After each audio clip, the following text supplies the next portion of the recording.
in collaborazione con Glam Vision e Dentisti Riuniti.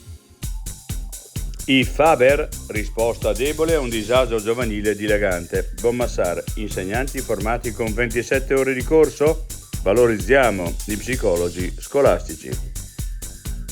In Trentino 6 vittime di femminicidio negli ultimi 5 anni, in calo gli ammonimenti, ma aumenta il ricorso al codice rosso, i dati della violenza contro le donne.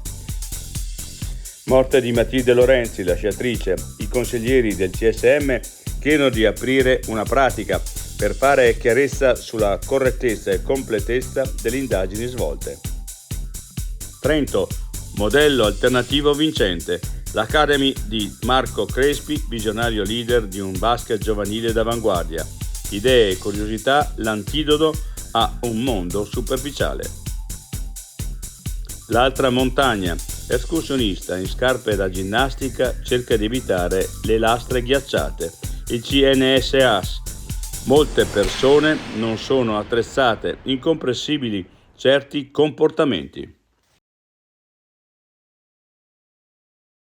I difetti visivi sono tanti: miopia, astigmatismo, ipermetropia. Il pregio è correggerli con occhiali davvero glam. Con Glam Vision puoi prenotare l'analisi gratuita della vista e poi sfoggiare i tuoi nuovi occhiali che possiamo creare per te. Scopri di più su glamvision.it.